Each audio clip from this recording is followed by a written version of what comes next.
imagine you're out for dinner.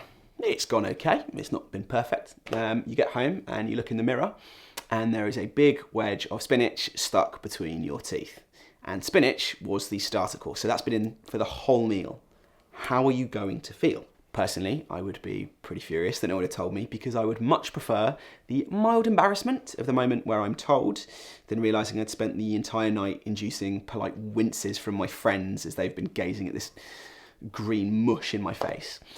Very often, we don't tell people when things are going wrong. And we do that because we don't want to upset them in the moment, right? We really hate awkwardness. Another way of framing that is to say we are too nice. Niceness is about avoiding immediate emotional tension now, regardless of the long-term consequences. So nice people don't complain, they won't tell you what your flaws are, and they wouldn't dream of pointing out the big mushy leaf in your canines. Now that sits in contrast to kind people. Kindness has the same positive intentions of niceness, but is quite happy to ruffle some feathers for that long-term benefit. The evidence is pretty clear on this.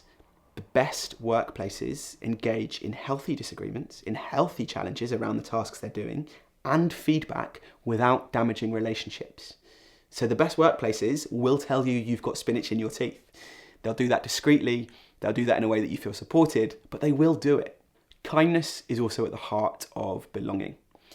Kindness allows people to be themselves because they are talking about the things that are difficult or bothering them.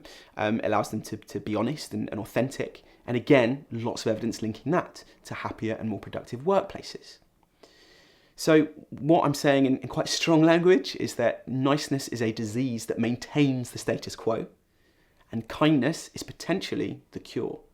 One of the reasons kindness in the form of giving and receiving critical feedback is so difficult at work is because we're really worried about upsetting people. They've got those professional identities that they're very protective over. And the same goes for us, right? We don't want our professional identities to be attacked.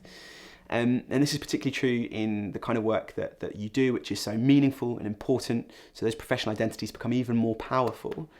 Any sense that we're doing something wrong becomes even more anxiety-inducing, so we avoid it. We struggle with that feedback. Workplace conflict in that kind of environment can become more common and actually more destabilizing.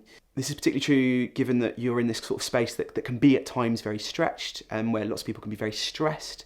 And so it's harder to make that space for the kind of calmness required to engage in the difficult conversations. It's going to be harder for us because of that environment.